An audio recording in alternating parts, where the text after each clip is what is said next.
Done. So yes, officially the meeting is being recorded.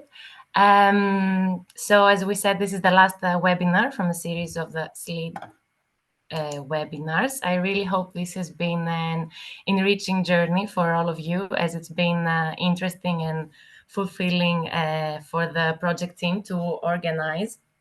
So first of all, we're on May 9th, right after the Orthodox Easter celebration. So best wishes to the Romanian and Greek partners and participants who are here with us today. Also, let me start sharing my screen as well.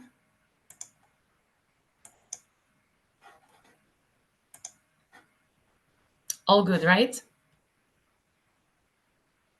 Yes. Not yet, Sofia. We cannot see your screen. Not yet. Yeah, please tell me when it's okay. Yes. Good? Not now. Not yet? Not yet. Oh, why? You can stop share and start the sharing again. Okay. Screen.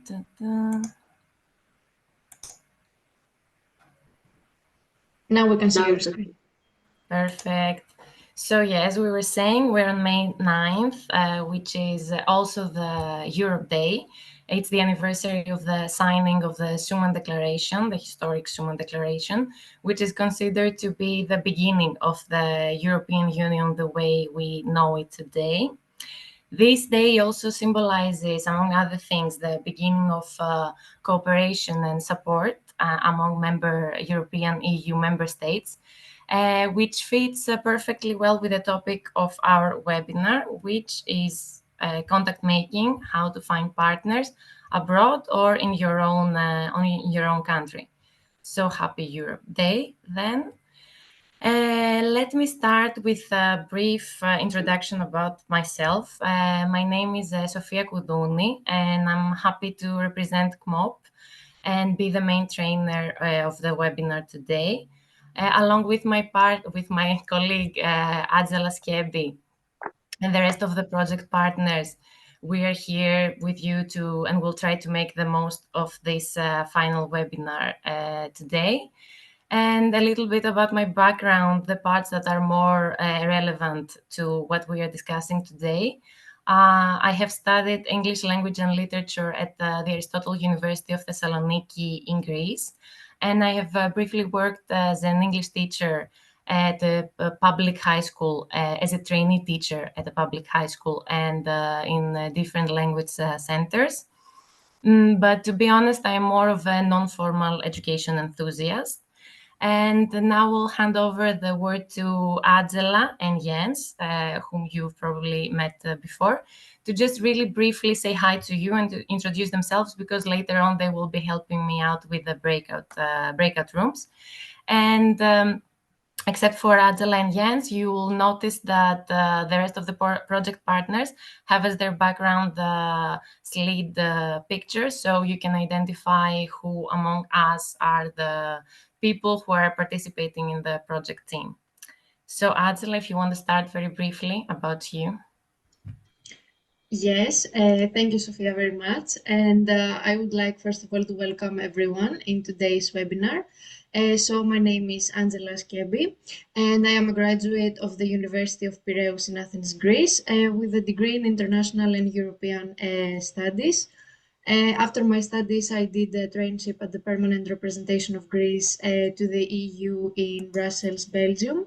And currently, I am a member, as Sofia mentioned, of the CMOP Education and Innovation Hub team in the Department of Civil Society and Democracy, where we are focused mainly on EU projects that are dedicated to strengthening global partnership and enhancing civic engagement. Sophia, we can see your screen mirroring, so Yeah, sorry. Yes. Okay, because I got confused. Sorry. Yes, thank you everyone for being here today, and I will pass the floor to Jens.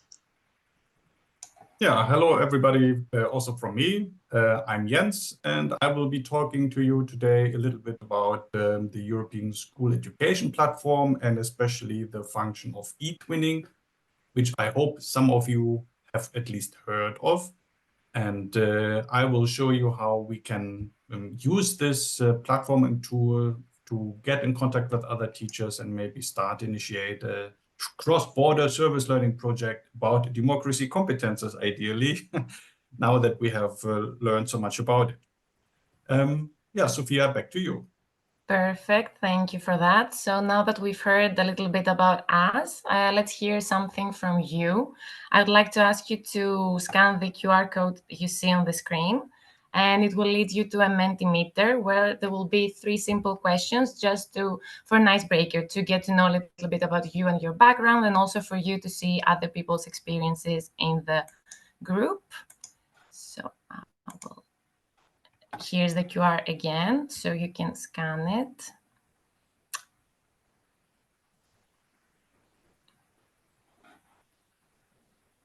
Should I move? Adela, if there are messages in the text box, can you let me know? Yes, of course. So the QR is still here, so I'm moving on to the question. First one, do you have experience in collaborative projects on national level first, like with partners from your own country?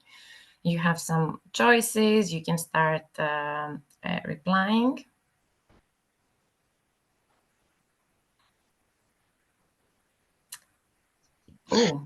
Sorry, the scan is not working for me here. How do I proceed to join the Mentimeter? There's also the code. You can use the code instead of the QR, the one you see on the top of the screen, the numbers. Does it work this way? Was it the QR or?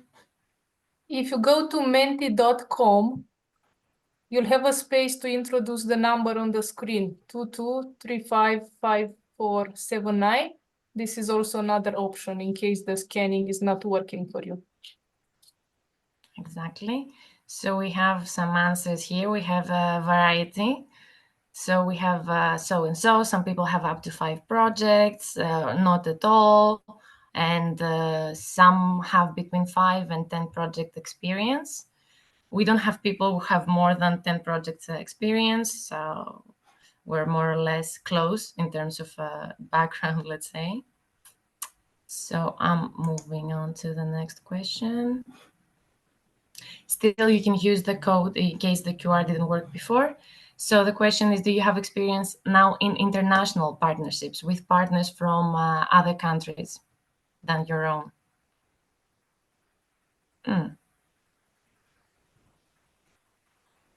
Okay. Numbers are changing, but we have a little bit. Now they're all aligned. So the group is quite split. We have people who have a lot, others have a little, and we still have people who don't have no experience at all in international projects. And thank you for your answers, first of all. Oh, there are some more. So a little bit won in the end. So we have a little bit of experience in international partnerships. We hope we can make you, we can help you enhance this experience today. And the last question is, do you use social media to find project partners? Yes, a little or not at all. The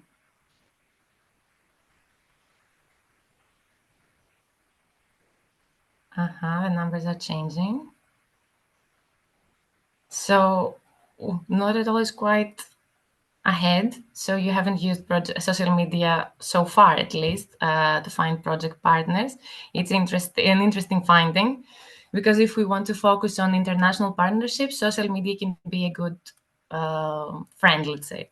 They can help us a lot in that. So thank you for your answers here, and let's go back to our presentation now that we know a little bit about you as well.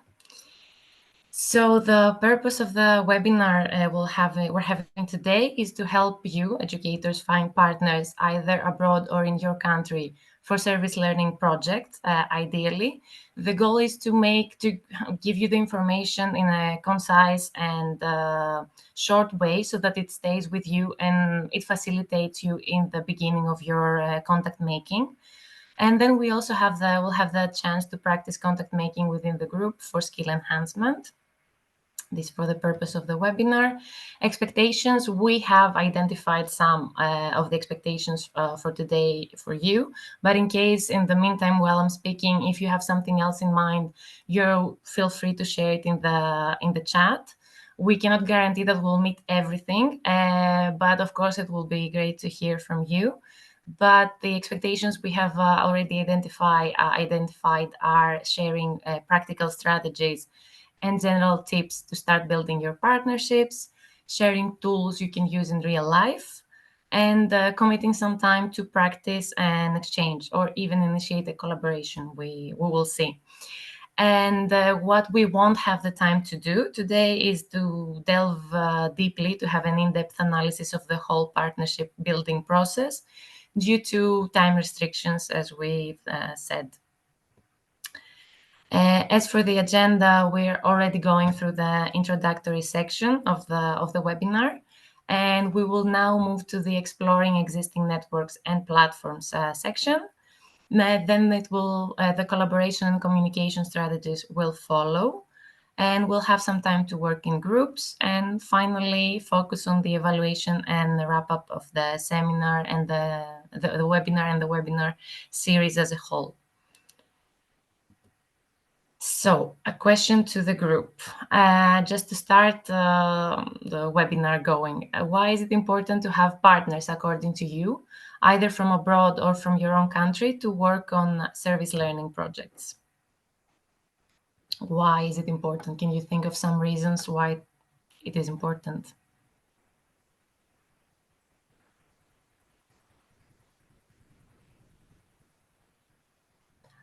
Adel, if there are answers in the chat, you can... Yes, of course. So feel free to share in the chat or turn on your microphone if you feel comfortable and share something with us.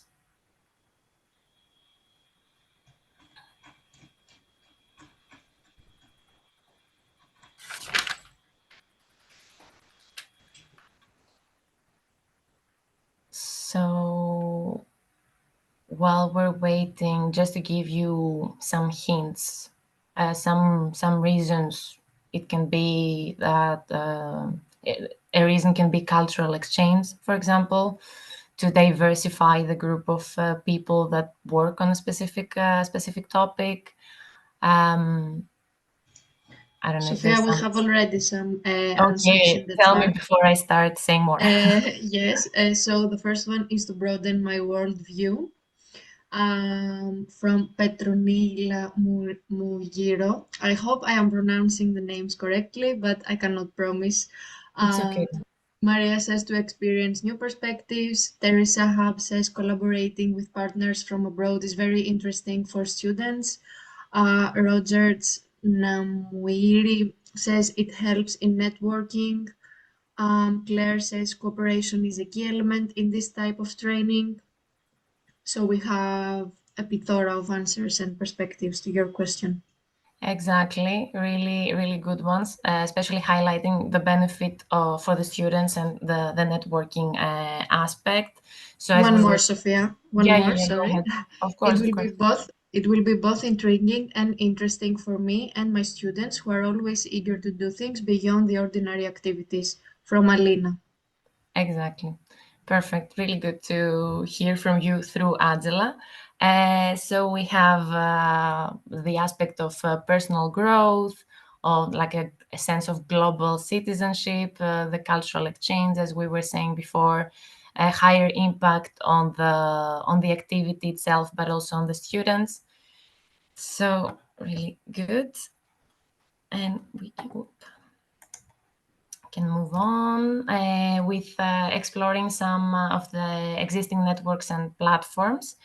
As Jens mentioned before at the beginning, We will zoom in more during the breakout session on e-twinning, but we thought it would be really useful to mention it to the whole group in general in any case, because it's a very useful platform initiated by the European Commission. It is part nowadays of the European School Education Platform, which is the unified website that includes e-twinning as well. What you can do on with e-twinning, you can find on-site and online activities organized by teachers and students in Erasmus Plus countries. You can also find collaborative projects with the support of the TwinSpace environment. And you can also find people, organizations, schools to collaborate with. So e-twinning is definitely a really useful tool to start with for networking and finding partners for your project idea. And as we said, we'll get deeper into it later on. And as for resources, I have featured here the MoodleNet, through which you can search for resources, subjects, or people. It's quite simple as an interface. There are contacts of teachers who have posted materials on the platform. And next to their name, there is a ranking based on the quality of their contributions. And there's also a level according to their experience. So then there's also a possibility once you sign up and you log in, there's a possibility to follow others. So you can create your own online network, let's say. Again, moving back to platforms, there's another suggestion for the iEarn Collaboration Center, which is a non-profit organization that compiles schools in 140 countries, and through which teachers can first register themselves and then register the students through their profile. And once again, what you can do is you can find useful materials like tutorials for teachers, learning circles for students, meaning that students from different countries, they can join a specific learning circle and they can interact, as well as collaborative projects.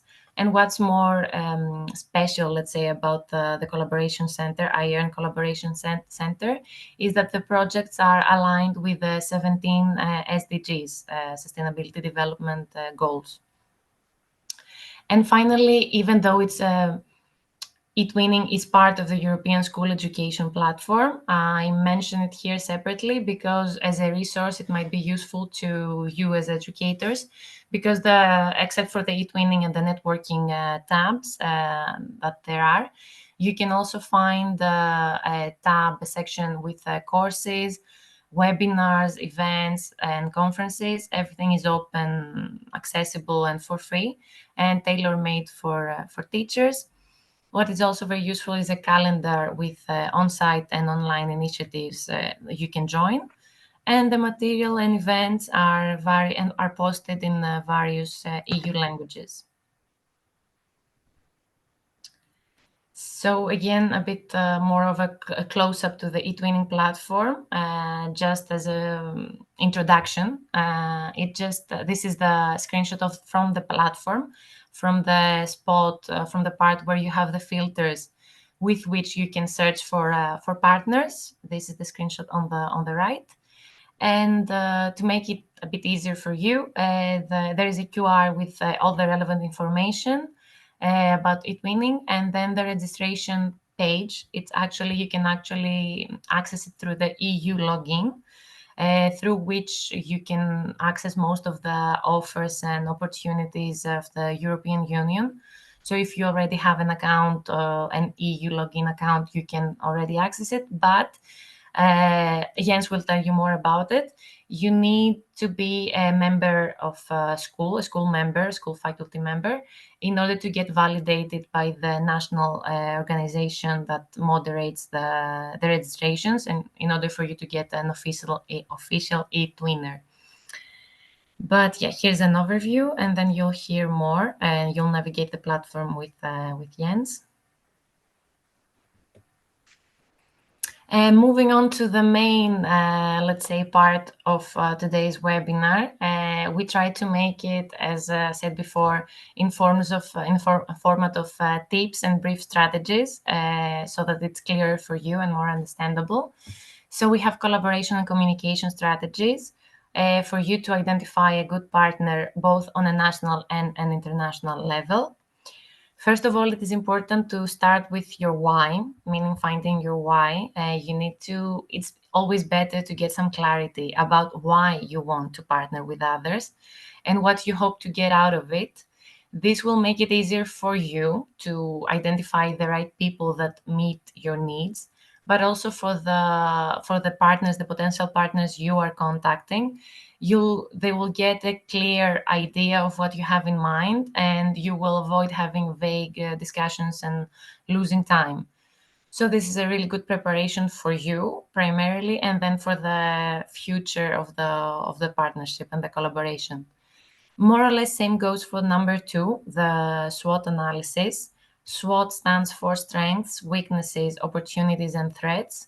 And this is an analysis we'll see also later on in one of the breakout rooms.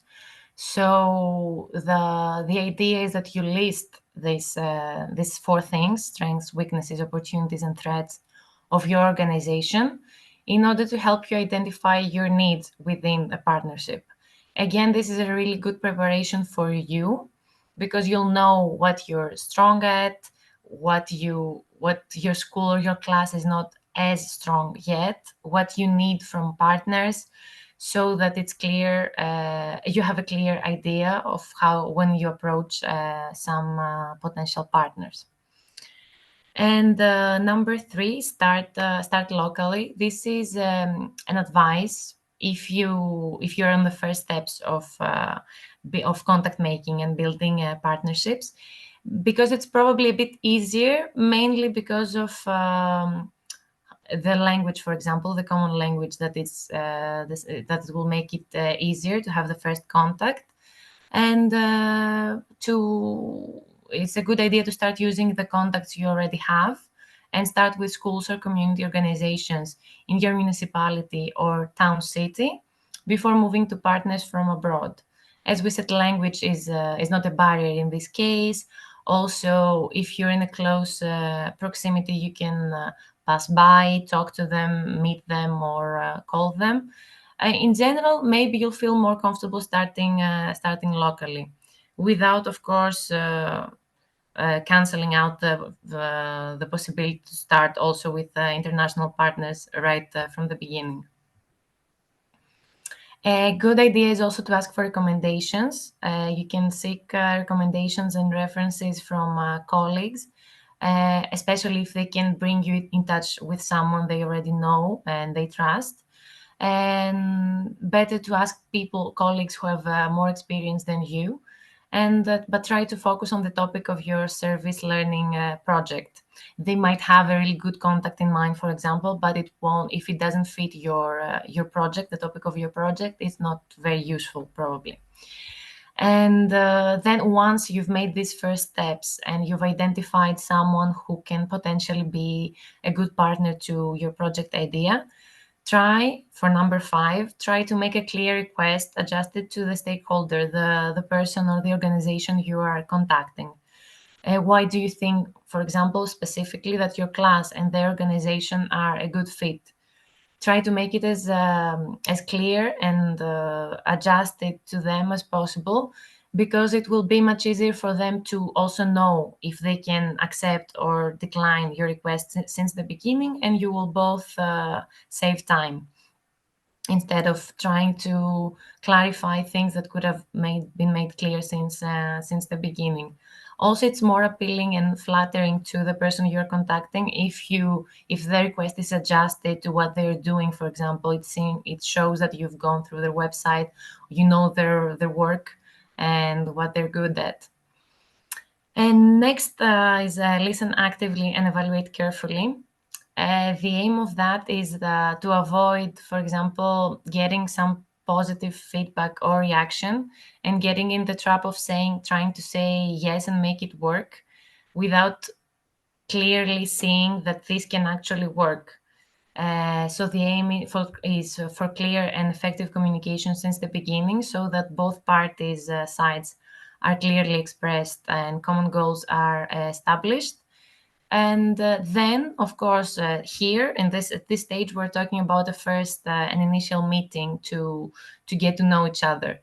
Once everything is clarified and you listen also to the other partner, to the partner's needs, you can evaluate and tell them that you can get back to them with a final idea or suggestion. You don't have to rush into saying something then on the spot, unless it's very, very clear that it's a good fit and a good match for both of you. I keep going. In case there are questions or comments, you can always send them, text them in the chat, and Nadella will let me know. And for number 7, important for the context in which we're talking about, make sure that they have understood the concept of service learning, especially if it's something new to them, or if you see, or if they tell you right away that they are not familiar with it, just to clarify what responsibilities are the faculties, the schools side, on the school side, and which ones are on the organization side, and that overall that the structure and the concept is clear. For number 8, ensure that their needs are expressed. In terms of logistics, for example, this is important. If they tell you, they need to tell you, for example, you need to ask how many students they can host, because this can change a lot if you have a big group of students to accommodate. So in terms of logistics or objectives, it's clear to ask and ensure that their needs are clearly expressed since the beginning, and you're not rushing or making assumptions about things. And finally, once, let's say, the first step has been concluded and you have a positive reaction to the first meeting, and you feel like moving on with the partnership proposal idea, something like that, you can send the course materials, for example, the syllabus and the timeline, to them in order to also have an overview of the time they need to spend and the resources they need to commit to the project.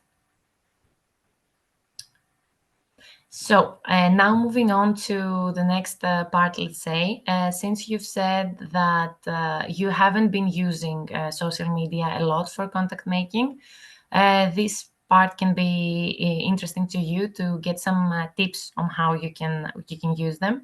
When we're talking about social media, in this case, we're mostly talking about Facebook, since most teachers are already comfortable using Facebook for their work and promote the projects they're doing, organizing with their students.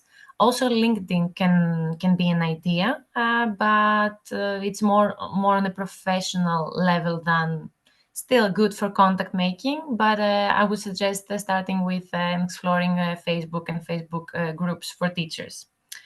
So the first tip would be to consider creating a separate professional account with relevant pictures, meaning that it can be pictures from projects, of course, not featuring pictures, faces of students, just bags maybe you're taking from far away. In order to show your professional profile and what you've been doing with your class, this can be appealing for potential partners to see what you've been up to. Maybe handling more than one account might be tricky, but this is something to make you also feel at ease that you're not sharing too much of your personal life when trying to contact someone for professional reasons. Then a good idea is to explore Facebook groups for teachers, first in your country, but also if you search for Erasmus projects for teachers and similar types of titles in the Facebook search bar, you will find many different results.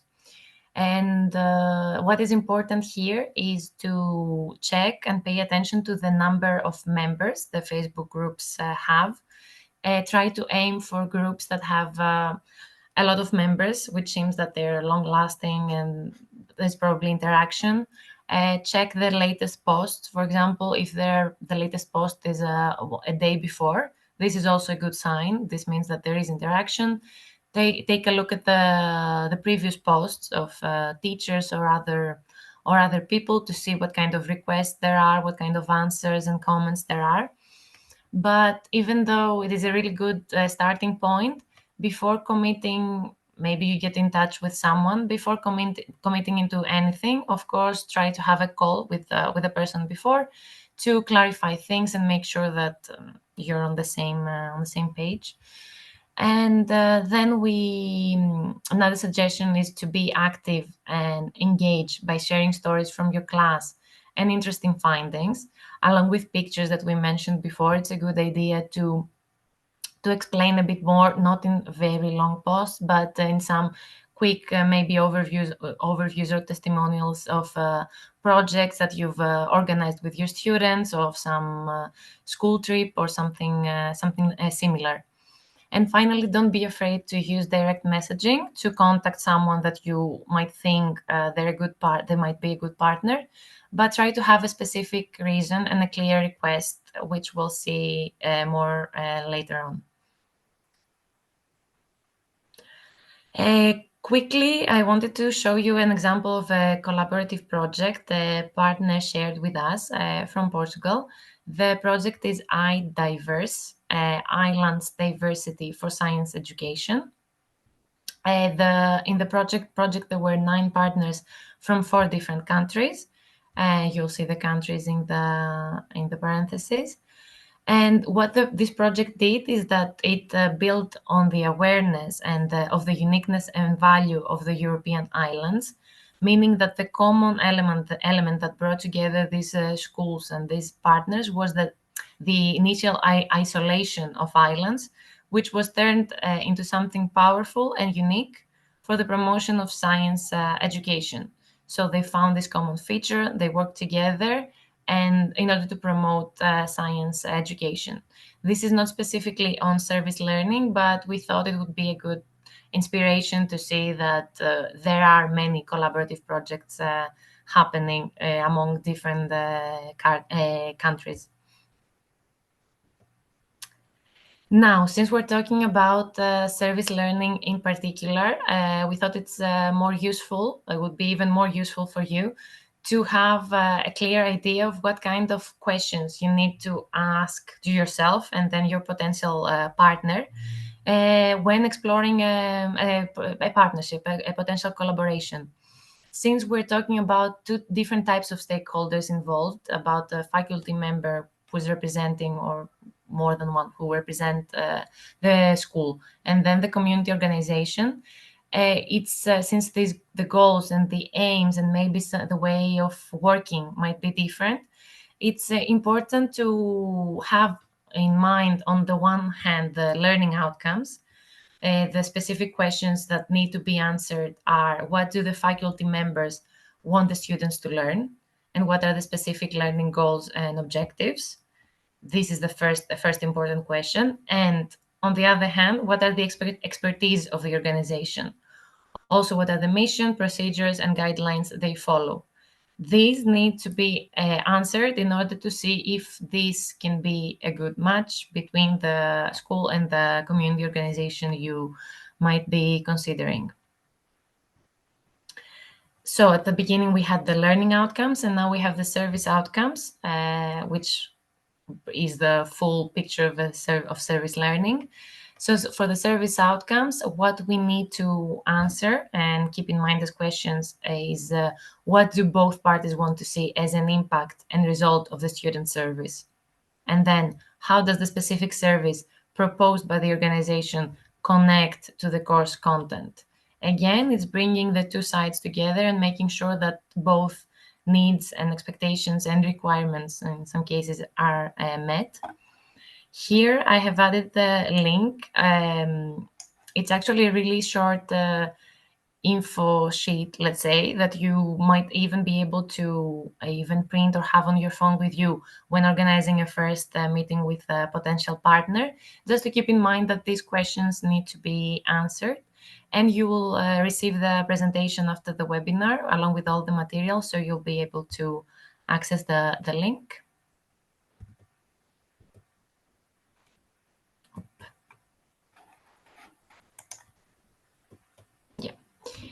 So a few things, a few points regarding a partnership that can probably go wrong or fail. So things to consider that can lead to a partnership failing is that, first of all, if partners do not align in terms of values and interests, then making it challenging to agree on partnership goals. If there's no equal distribution of risk, responsibility, accountability, or benefits among partners, if the tasks and the workload and everything is not shared equally. Also, if one partner holds all the power and or dominates the decision-making process, which is connected to the previous one, we're aiming for more or less like having balance between partners. And if partners are not carefully chosen, especially when it is difficult to dissolve the partnership once formed, and if there's no regular contact between the partners. Of course, this is up to you to organize with your partners, but it's always good to have some kind of stable contact, at least like once a month. It will be more, of course, while the project is ongoing, but always try to keep in touch and not be disconnected altogether. And the golden rule that expectations, goals, and divisions of responsibilities should be made clear and agreed upon from the beginning. Of course, there is always, as you'll see, there's always room for adjustments later, but expectations, goals, and divisions of responsibilities is very important to be clarified since the beginning, so that probably the following of the rest of the project will run as smoothly as possible.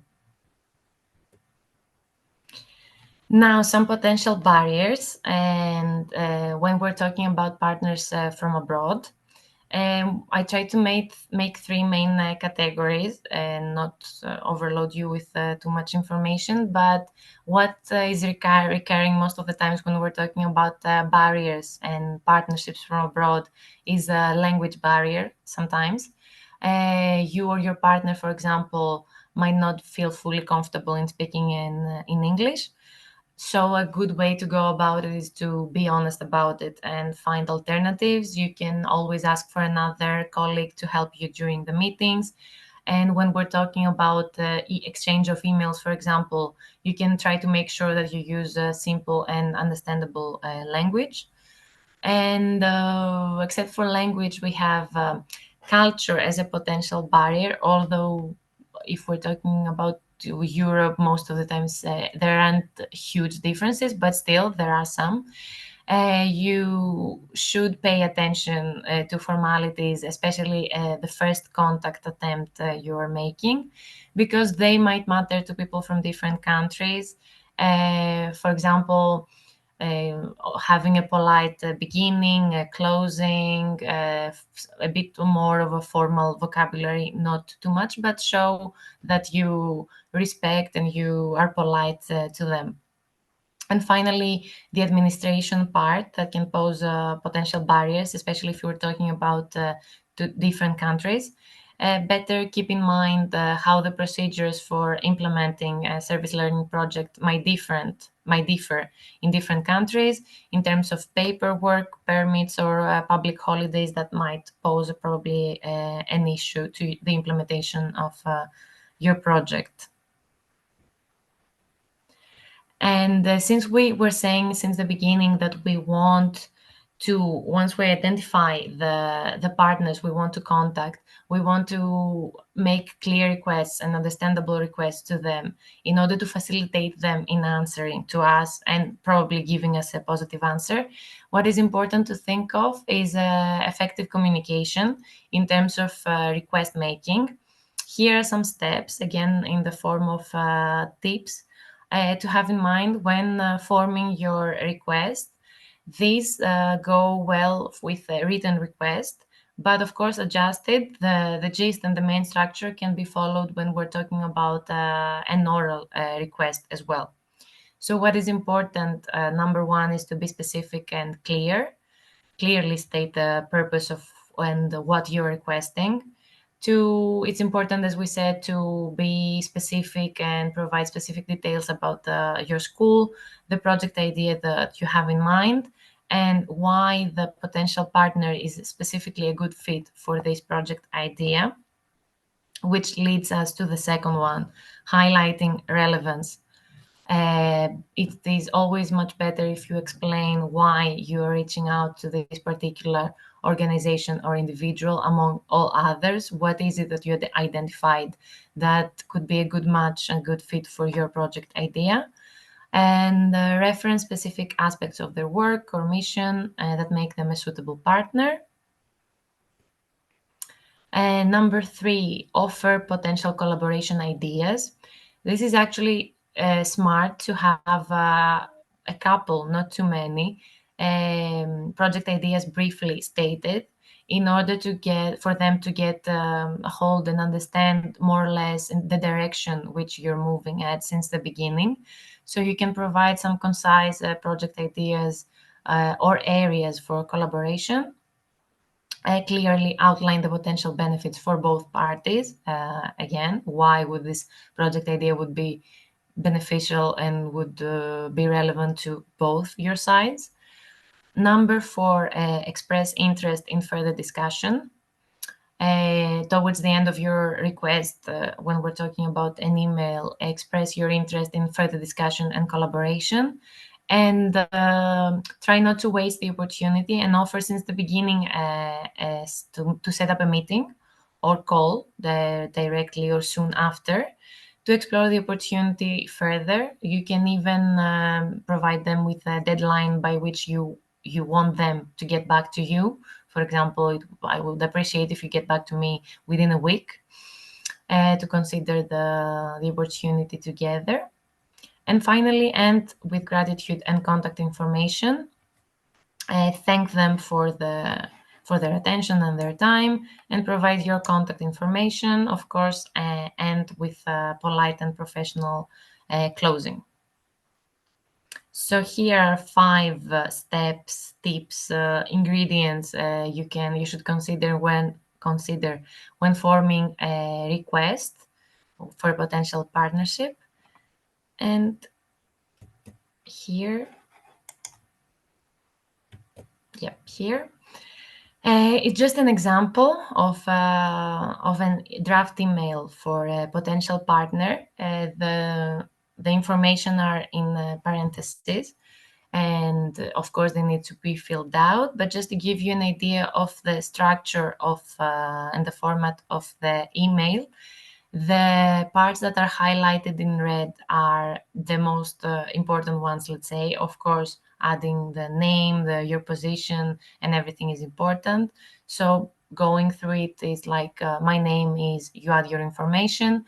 I'm reaching out to you because I'm interested in exploring a potential collaboration between our school and the name of the organization. I have been impressed by the impactful work that your organization is doing in our community, particularly your efforts in and highlighting the specific area or project that you have spotted. And as we're planning a service learning project focused on a specific issue or goal, I believe that our school can collaborate effectively with you to benefit both our students and your organization. Here, we're moving on to what we were saying about the brief project ideas. We're eager to explore ways in which our students can contribute to your efforts while gaining a valuable learning experience. These are the 2, let's say, a couple of project ideas briefly stated. And given specifically the organization's expertise there in this field, we believe that you would be an excellent partner for this project.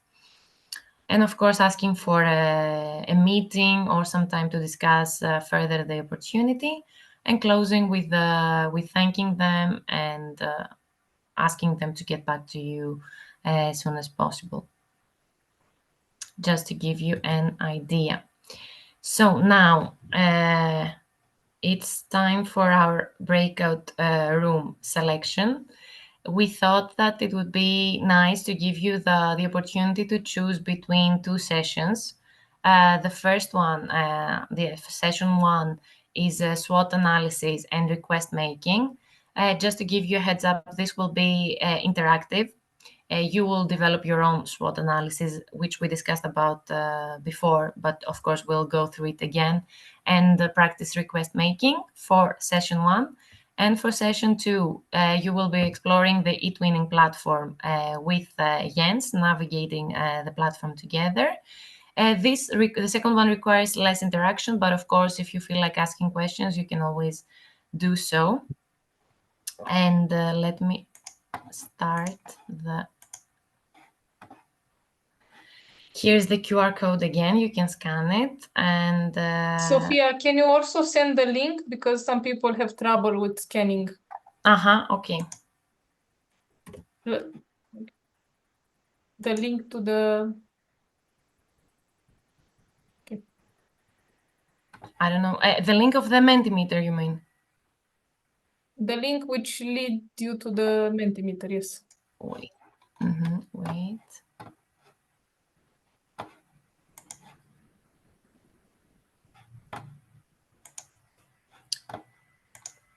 Link.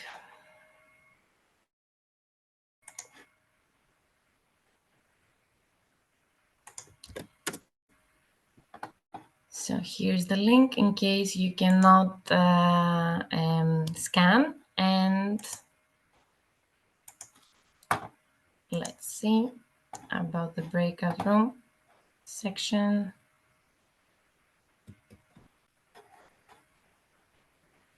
We already have some answers.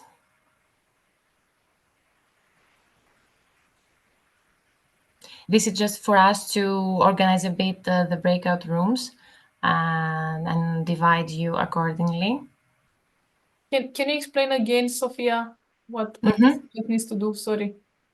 So the participants need to scan the QR or join the Mentimeter and choose which session they want to join. It's either session 1, the SWOT analysis, it's the strengths, weaknesses, opportunities, and threats, practicing this analysis for your own organization or your class, and then practicing request making within the group. Or the session 2, exploring the eTwinning platform with Jens, navigating through the platform, seeing the features, and asking questions. Is it clear?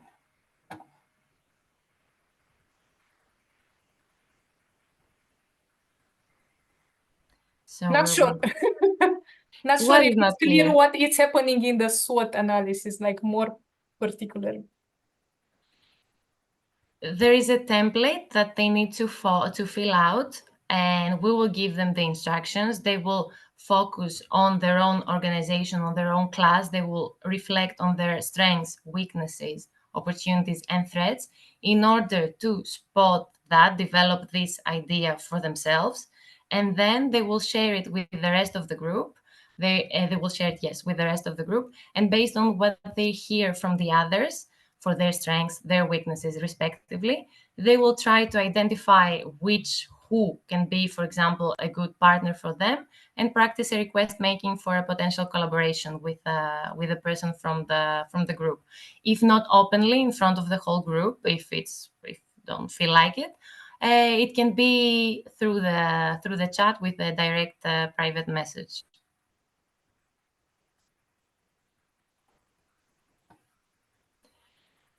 Okay, so Ale,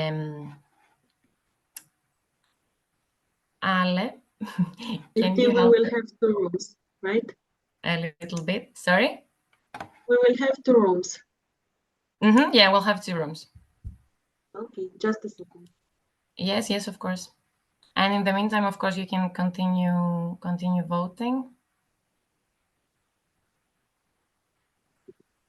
And also for the partners who are present in the webinar, you can, of course, choose to join the session you find the most relevant. So for the participants who are particularly asking in the other webinars that you want to have partners and discuss potential project ideas, just to let you know that the SWOT analysis is sending you towards this very practical part. Of course, we can go to the eTwinning, but I just wanted to make sure that it's a good space for you to find partners now. Yeah, within the group that we're like here now. So I open the room. You can choose where to go, and if you don't know how to do it, you can just write in the chat and I will put it there. Have you back? Yes, the meeting is being recorded again. Thank you for coming back.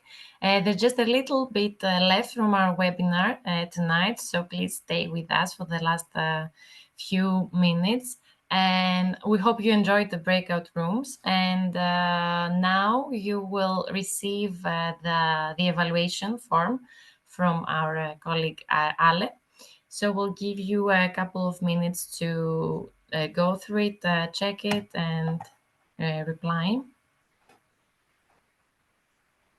If you need to add anything else, Arla, feel free. Yes, I think if you have the link in the chat, you can open it. In the meantime, we can go towards the next steps, but it's important to open the link. So after that, you have time to evaluate the webinar. Hello, my name is Maria. Good to see you again in the last webinar. It's time to do the closure for the webinar together. So I will invite you to open your cameras for the ones who can, because we'd love that at the end of this journey, we can do a picture all together. But before of that, let's remind a little bit how the journey was for us. This is the 10th webinar from a journey of 10 meetings.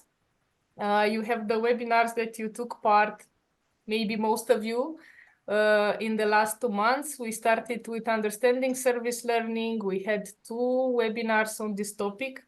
And then we had module 2, which was very much focused on democratic competencies and good practices of acquisition of democratic competencies.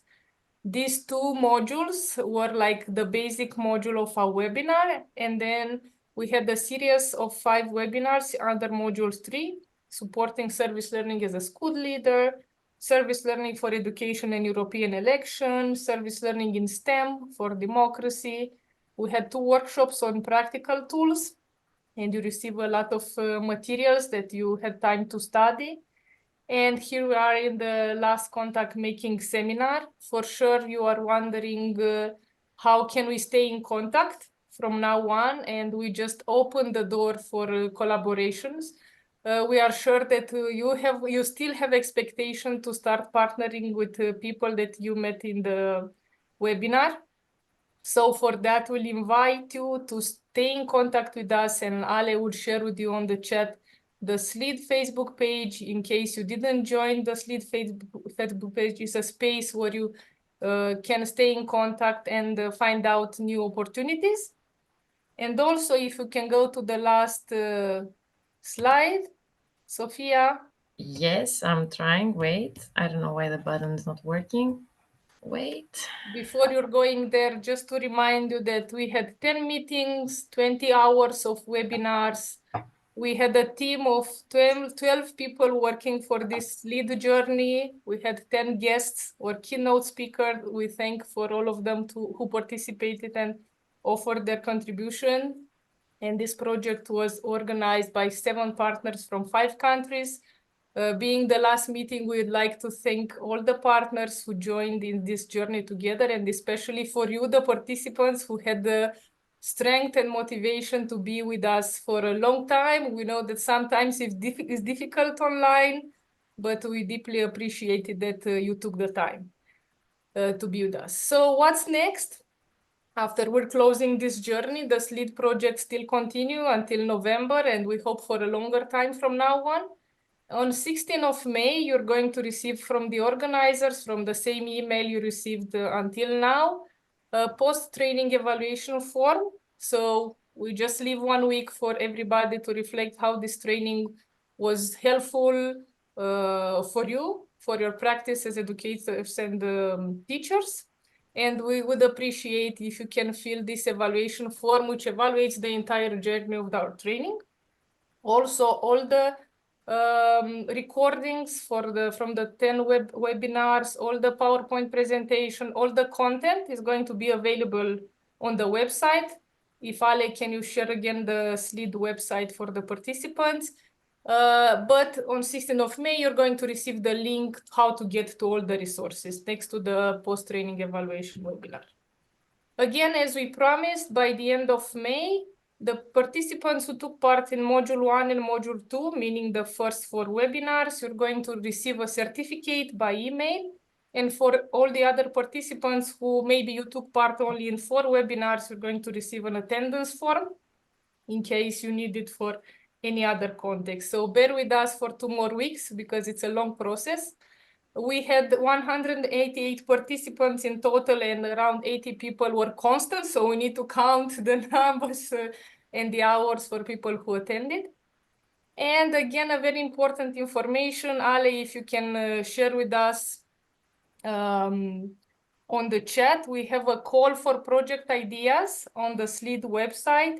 By 25th of May, if you had service learning project ideas, new ideas, or projects that already were implemented, and you would like to share it with us, we'd like to make promotion of your project's ideas or projects that you implemented on our website. And we have, for one school, we have the possibility to offer coaching for implementing a service learning project and the possibility for your team to take part in to go to another school and develop a cross-border partnership with a budget of 600 euros that we are offering for the winning projects. So we're looking for applicants. It's a very simple application. It's a few paragraphs to write, but maybe it's a good chance for you to travel in another country and start developing a cross-border project.